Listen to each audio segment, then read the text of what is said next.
Hi. Coach, Where would you like everyone set up?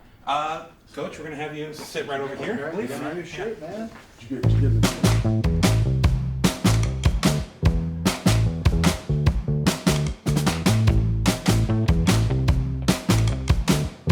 Am I looking here or here? Steve, you can talk to Steve. Okay. Steve, like we never met before. Oh, yes. Well, I'm John Harbaugh, coach of the Baltimore Ravens. I've been doing so for 16 years, and it's been the honor of a lifetime. So I grew up in the Midwest. Yeah. We were Ohio, Michigan. My dad was a coach all those years. So a military family, so to speak, a coaching version of it. And it was a great life in the Midwest. How about you? So I grew up in Southern Maryland, and I went to high school in Prince George's County. I played lacrosse in Notre Dame. Yeah, that's with right. your daughter. No, we're not with your daughter, same school. And then I joined the Navy in 2007, was a SEAL for 13 years. I interned here, started in 2020. I was here for about 6 months, and I got picked up to be a White House Fellow. So it's a one-year nonpartisan assignment, and I came back in November 2021, and now I'm the Director of Learning and Development at the Scouting Department. You talk a lot about mission. We had a great conversation about that just last week in terms of, how things stack up in terms of priorities. And you said something to me about mission, men, me, that I thought was just kind of a game changer for me because it put into perspective, the way I was thinking about it. I really appreciated that. Right, so like one of the things I was taught early on was there's two types of bad leaders: those who become too engrossed with the mission that they forget about the welfare of the troops, and those who get too close to the troops and can't make difficult decisions. Right. And it's that fine line right in the middle where you have to make sure the mission comes first, but right behind that's the welfare of the troops. And then of course last in this whole situation is yourself. And that's what leadership is, right? And that's what you talked about with the team. At the end of the day, it's winning football games. Yeah. You love everybody in the room. I've seen you with that, and people in the room. You care for them. At the end of the day, it's winning football games. That was a conversation we had with the team. I think I said to the team, I care about you guys. You guys are important to me. I'd do anything to help you be successful. But you know what I care more? What do you think I care more about? Winning or you guys at the end? And they all they did just what you did. They said, winning. Yeah. And then you called me up with that, and it made me think, like this. Like I need to do a T-shirt like this. Mission, men, and then the third one you said was me. Me. But that's down here. All the way at the bottom. All the way way at the bottom, like a very distant third. Yep.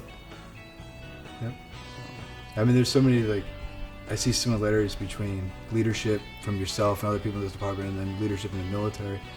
But one of the things I think about is Alan McCraven, who I hold in the highest regard as far as just any military leader I've worked with or otherwise.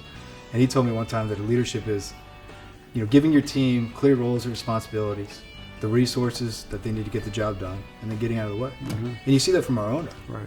And you see that from yourself. When we were doing the office and coordinator hire, the X's and O's, the blocking and tackling, you don't get really too involved with that. Mm-hmm. You just give Coach Monken, give Coach McDonald the lanes to go down and let them to do what they need to do, Coach Horton too. And I think that's what, one of the things that makes you such an effective leader. I mean, you gotta trust your guys too. You gotta have people that you believe in. I mean, if you're leading and you're not leading people, so to speak, that you don't believe in, I don't know what chance you have to be successful. I mean, you gotta have people that you believe in. You've gotta build your group. When you're building a SEAL team on a mission, what kind of guys are you looking for? I mean, what matters to you? One of the most difficult things about my job, my previous job, and I think it's the biggest myth about military leadership, is that there's this idea that the officer is the smartest person in the room. I can tell you from experience, I was never the most experienced. In some cases, I was the least experienced. And you're working with this high-performing experts, the best snipers, the best skydivers, the best breachers, the best tacticians. And your job as the leader isn't to do their job. Right. Your job is to empower them to be the best versions of themselves. And it's difficult because you have to empower your people, but at the end of the day, if something goes wrong, whose fault is it? It's yours. That's right. That's a burden of leadership. You have to own the mistakes. But what you just talked about is kind of using it as a teaching perspective, an opportunity to learn from it, as opposed to an opportunity to micromanage more. Right. People make mistakes, you got to trust them. You hold them accountable eventually. Right. But then you use that as an opportunity to learn from it, and then just not start micromanaging everything they do. Something about finding joy in every circumstance, and also the power of failure, like you're talking about. Yeah. I mean, there's a reason God created it, I think.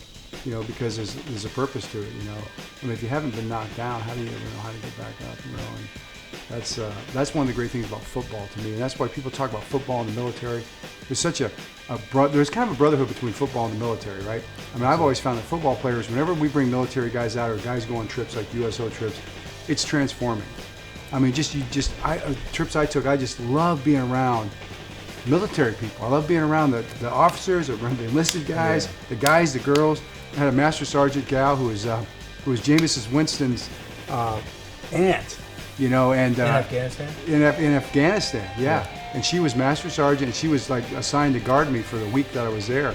And she was just the best person, just an absolute stud of a person. I was kind of mesmerized by her, just admired her so much, and all the people. But I think it's because you recognize just what we're talking about. There are some kind of the same kind of sacrifices. It's different sports versus actual real warfare. Obviously, it's more metaphoric. But I don't know. Have you found that to be true? There's the passion, there's the physical aspect of it, and there's the team aspect of it. And at the end of the day, I think other sports might not be as team-oriented. Other sports might not be as physical. And I think the combination of those two things have so many similarities. There's a certain courage that goes with playing football. It's different than other sports.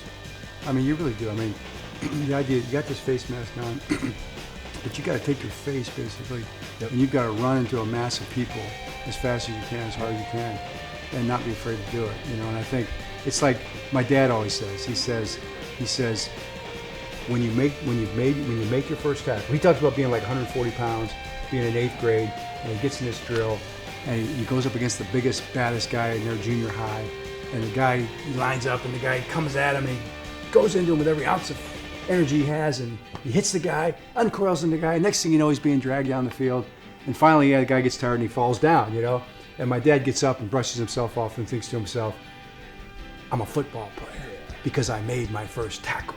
Once you make a tackle, you kind of prove something to yourself that I think guys carry with them for the rest of their life. And not even guys now. I mean, women are playing football, tackle football, flag football. Right. There's just a certain feeling that you get that I hear people say, whether they play junior high football or high school football, I was a football player. I played football with pride, And it's the same thing in the military. From the Pat Tillman Foundation, Coach, thank you so much for your time. It's been an honor working with you, and thanks for all your support for the military. And it will continue to be an honor working together. And this is very meaningful to me. Great respect for Pat Tillman. When I was coaching special teams for the Eagles, we played the Cardinals every year. And Pat Tillman was not just a great safety, but he was also a great special teams player. He did everything. And when he left, to join, I think all of us were just in awe. Just a jaw-dropping moment when he left to join and made that sacrifice. And this is something I really treasure because I really admire the man and what he stood for. And he was one heck of a football player too. He was. 7th round draft.